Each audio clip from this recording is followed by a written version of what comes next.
جی سامعین، آپ کا اپنا قاری حاضر ہے ابن صفی کی عمران سیریز کی 20ویں کتاب حماقت کا جال کی نئی ایپیسوڈ کے ساتھ۔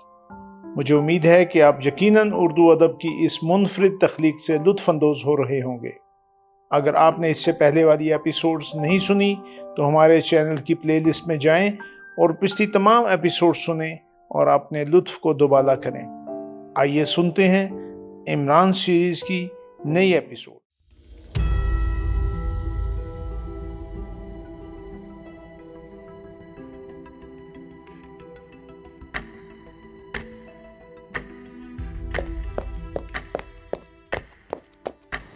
روشی تقریباً 8 بجے فلیٹ میں پہنچی۔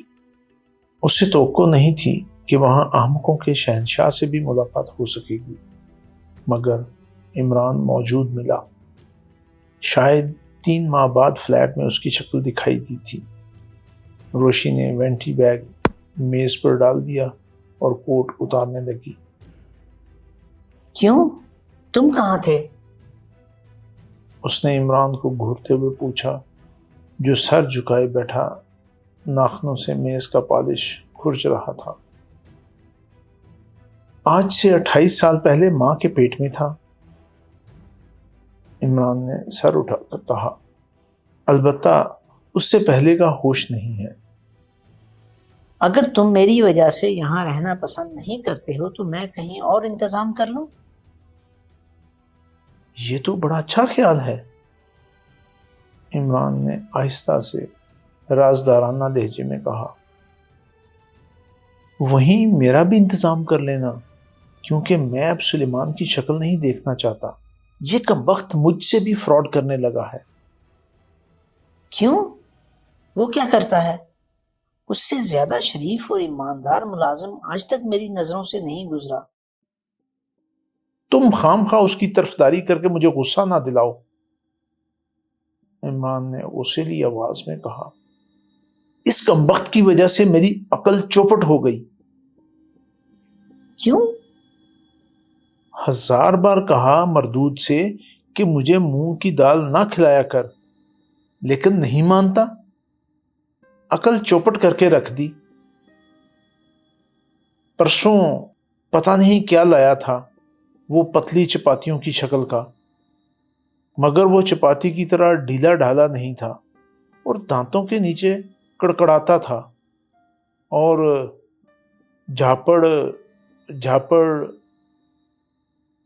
پاپڑ جناب، سلیمان نے تصحیح کی، جو دروازے میں کھڑا ان کی گفتگو سن رہا تھا۔ پاپڑ کے بچے؟ عمران مٹھیاں بھینچ کر کھڑا ہو گیا۔ مجھے آج معلوم ہوا کہ وہ مونگ کی دال سے بنائے جاتے ہیں۔ مونگ ہی کے تو اچھے ہوتے ہیں، سلیمان بولا۔ روشی، عمران دھاڑا، اسے ہٹا لے جاؤ میرے سامنے سے، ورنہ میں اس کے خاندان بھر کو قتل کر دوں گا۔ ختم کرو، روشی نے ہاتھ اٹھا کر کہا۔ کہیں میں یہی برتاؤ تمہارے ساتھ نہ کروں؟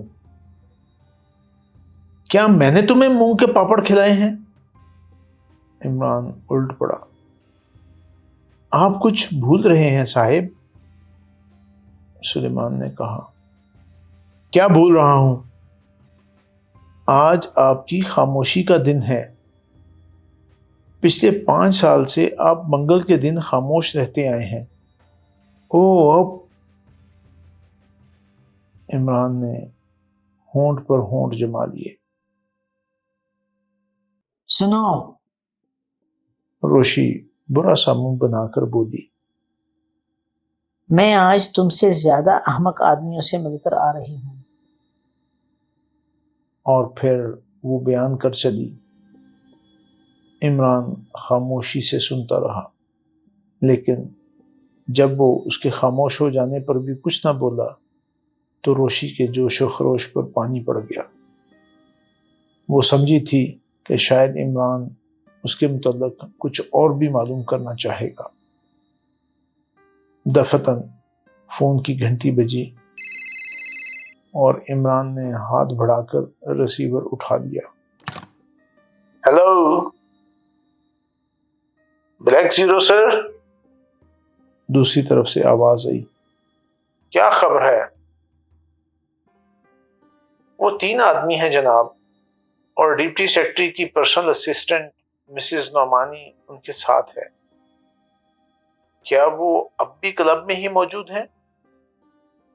جی نہیں، وہ فگارو کے 15ویں کیبن میں ہیں۔ میرا خیال ہے کہ ان کے ارادے نیک نہیں ہیں۔ ان پر نظر رکھو، لیکن تمہارے خیال سے وہ کس چکر میں ہیں؟ انہوں نے مسز نعمانی کو بہت زیادہ پلا دی ہے۔ اوہ اچھا، تم وہیں ٹھہرو، میں آ رہا ہوں۔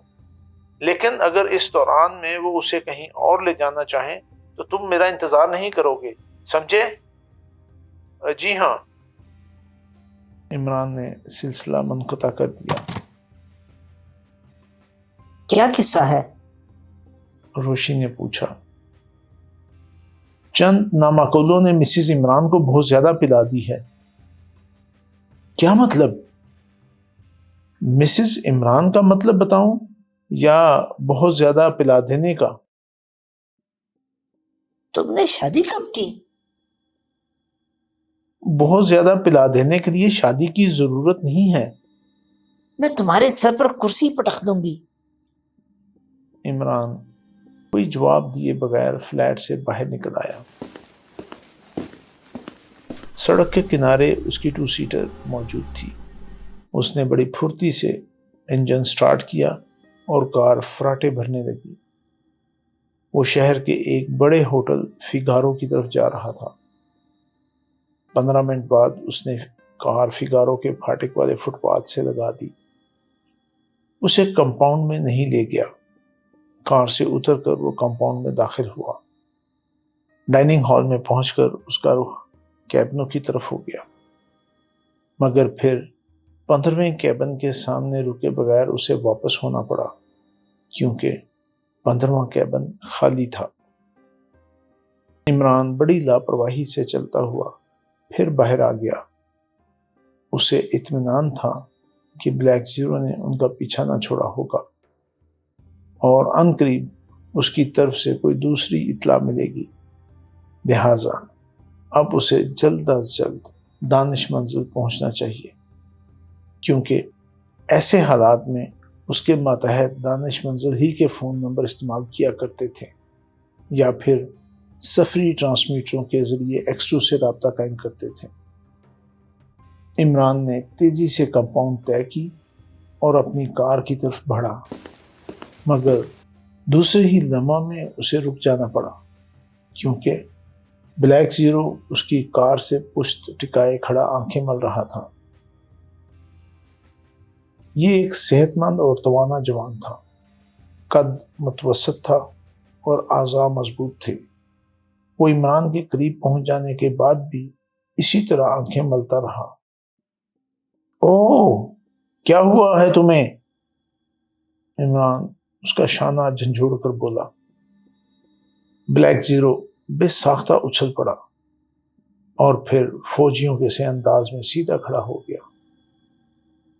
جناب، مجھے بے حد افسوس ہے، اس نے کپ کپاتی ہوئی سی آواز میں کہا۔ تعاقب جاری نہ رہ سکا۔ کیوں؟ عمران کا لہجہ بہت سرد تھا۔ وہ شاید اس سے واقف ہو گئے تھے کہ ان کا تعاقب کیا جا رہا ہے۔ تمہیں کیسے معلوم ہوا کہ وہ واقف ہو گئے تھے؟ میرے سر کے پچھلے حصے پر ایک دوسرا سر نمودار ہو گیا ہے۔ وہ آگے کی طرف جھک کر اپنا سر ٹٹولتا ہوا بولا۔ عمران نے اس کے سر میں ورم محسوس کیا۔ یہ کیسے ہوا؟ اس نے پوچھا۔ وہ صدر دروازے سے نکل کر کمپاؤنڈ میں نہیں آئے تھے، بلکہ انہوں نے بغلی دروازہ منتخب کیا تھا جو اس گلی میں کھلتا ہے۔ بلیک زیرو نے ایک قریبی گلی کی طرف اشارہ کرتے ہوئے کہا۔ مسز نعمانی ہوش میں نہیں تھیں۔ 2 آدمیوں نے اسے سہارا دے رکھا تھا اور تیسرا ان کے پیچھے تھا۔ جب وہ دروازے سے نکل گئے تو میں بھی آگے بڑھا۔ گلی کچھ نیم تاریک سی تھی۔ 2-4 قدم ہی چلا ہوں گا کہ کسی نے پشت سے سر پر کوئی وزنی چیز ماری اور میں وہیں ڈھیر ہو گیا۔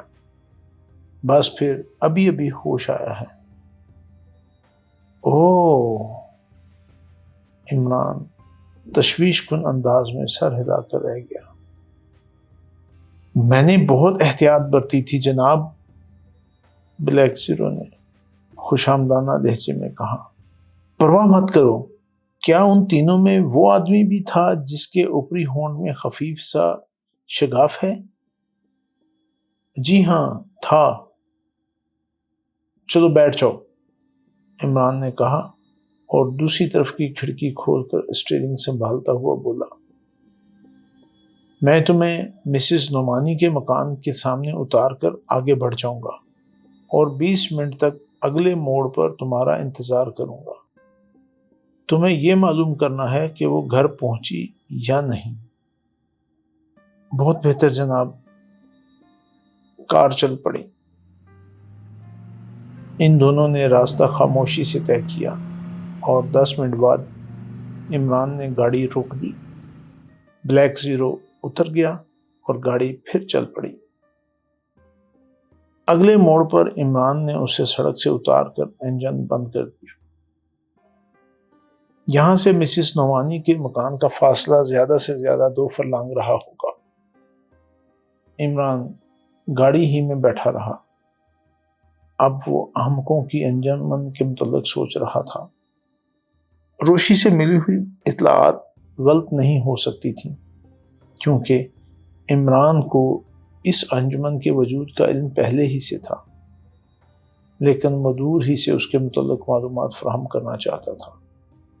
بذات خود اس نے دارالاحمق جانے کی کوشش بھی نہیں کی تھی۔ بلیک زیرو 15 منٹ کے اندر ہی اندر واپس آ گیا اور آتے ہی اس نے کھڑکی پر ہاتھ رکھ کر جھکتے ہوئے آہستہ سے کہا، گھر تاریک پڑا ہے، میرا خیال ہے کہ اندر کوئی بھی نہیں ہے۔ اچھا بس، تمہارا کام ختم ہو گیا، عمران نے کچھ دیر بعد کہا۔ پھر اس نے مشین سٹارٹ کی اور گاڑی سڑک پر لے آیا۔ سنو، عمران نے گاڑی پھر روک کر کہا، لیکن انجن نہیں بند کیا۔ بلیک زیرو تیزی سے آگے بڑھا۔ میرا خیال ہے کہ ہمارا تعاقب فگارو کے قریب ہی سے شروع ہو گیا تھا، عمران نے آہستہ سے کہا۔ نہیں، بلیک زیرو کے لہجے میں حیرت تھی۔ ہاں دیکھو، تم ادھر سے پریڈ گراؤنڈ ہوتے ہوئے پیدل واپس جاؤ اور میں تعاقب کرنے والوں کو دیکھ لوں گا۔ بلیک زیرو نے سڑک کے بائیں جانے والے نشیب میں چھلانگ لگائی اور تاریکی میں غائب ہو گیا۔ شہر کا یہ حصہ اس وقت سنسان پڑا تھا۔ دراصل یہ شہری آبادی سے دور تھا۔ یہاں چند چھوٹی موٹی کوٹھیاں تھیں اور ایک ٹی بی سینے سینٹوریم، چمڑا رنگنے کا ایک کارخانہ بھی تھا، اور اس کے بعد پھر کوئی عمارت نہیں ملتی تھی۔ بائیں جانب 4 فرلانگ لمبی پریڈ گراؤنڈ تھی اور پریڈ گراؤنڈ کے دوسرے سرے پر شہری آبادی کا کچھ حصہ تھا۔ عمران کی کار پھر فراٹے بھرنے لگی۔ اس کا خیال غلط نہیں تھا کہ اس دوران میں اس کا تعاقب ہوتا رہا تھا۔ جیسے ہی اس کی کار آگے بڑھی، تقریباً 1 فرلانگ پیچھے کسی کار کی ہیڈ لائٹس روشن ہو کر متحرک نظر آنے لگی۔ دوسری کار کی رفتار بھی خاصی تیز تھی۔ عمران نے اس کی روشنی عقب نما آئینے میں دیکھی اور بائیں ہاتھ سے جیب میں چوئنگم کا پیکٹ ٹٹولنے لگا۔ دفتن ایک گولی ہوڈ کے کینوس کو پھاڑتی ہوئی دوسری طرف نکل گئی، پھر دوسری، پھر تیسری، اور عمران نے اپنی گاڑی بائیں جانے والے نشیب میں اتار کر روک دی۔ پھر انجن بند کیے بغیر چپ چاپ نیچے اتر گیا۔ ویسے روشنیاں ضرور گل کر دی گئی تھیں۔ وہ بڑی تیزی سے سڑک کی طرف دوڑ رہا تھا۔ قبل اس کے کہ پچھلی کار وہاں پہنچتی، عمران نے زمین پر لیٹ کر پوزیشن لے لی۔ ٹو سیٹر کے قریب سے گزرتے وقت نامعلوم آدمیوں نے اس پر 3 فائر بھی کیے، لیکن کار وہاں رکے بغیر آگے بڑھتی چلی گئی۔ دفتن عمران کے ریوالور سے شعلہ نکلا اور ایک زوردار دھماکے کے ساتھ وہ کار لنگڑانے لگی، پھر رک گئی اور 3 سائے اس میں سے اچھل کر بھاگے، لیکن عمران نے بالکل لنگوروں کے سے انداز میں 4 جستیں لگائیں اور ان کے سروں پر پہنچ گیا۔ ان میں سے ایک نے ٹھوکر کھائی مگر زمین پر گرنے سے پہلے ہی عمران کی گرفت میں آ گیا، اور یہ اور بات ہے کہ گرفت میں آنے والے کی سریلی سی چیخ سن کر اس کی کھوپڑی رقص کرنے لگی۔ وہ کوئی عورت تھی۔ عمران کی گرفت ڈھیلی پڑ گئی اور پھر وہ نکل ہی گئی ہوتی، لیکن اتفاق سے دوبارہ اس کی کلائی عمران کے ہاتھ میں آ گئی۔ اس کے دونوں ساتھیوں کا کہیں پتہ نہ تھا۔ ان کے بھاگتے ہوئے قدموں کی آواز اب نہیں آ رہی تھی۔ چھوڑ مجھے خبیث! عورت ہسٹریائی انداز میں چیخی۔ خبیث چھوڑنے کے لیے نہیں پکڑتا، عمران آہستہ سے بولا۔ اگر اب تم چیخیں تو اس خبیث کی ایک ہی گولی تمہیں ابدی نیند سلا دے گی۔ عورت خاموش ہو گئی اور عمران اسے اپنے گاڑی کی طرف کھینچنے لگا۔ مجھے چھوڑ دو، خدا کے لیے مجھے چھوڑ دو! عورت نے خوفزدہ لہجے میں کہا۔ نہیں مسز نعمانی، تم بہت زیادہ نشے میں ہو۔ اگر میں نے چھوڑ دیا تو تم منہ کے بل زمین پر گرو گی، اور پھر تمہارا یہ حسین چہرہ کسی کو دکھانے کے قابل نہ رہ جائے گا۔ تم کون ہو؟ منی بائی کا تبلچی۔ بس تم چپ چاپ چلی آؤ، ورنہ مجھے ڈر ہے کہ یہیں تادھن دھن دھن شروع نہ ہو جائے۔ عمران نے 2 سیٹر کا دروازہ کھول کر اسے اندر دھکیل دیا۔ جی سامعین، آپ نے عمران سیریز کی نئی ایپیسوڈ سنی۔ مجھے یقین ہے کہ آپ ضرور اس سے محظوظ ہوئے ہوں گے۔ آپ کا قاری آپ سے اجازت چاہتا ہے، مگر جانے سے پہلے ہمارے چینل کو ضرور سبسکرائب کریں، اپنے دوستوں اور دیگر حلقہ احباب میں بھی اسے شیئر کریں۔ ملتے ہیں کچھ دیر کے بعد نئی ایپیسوڈ کے ساتھ۔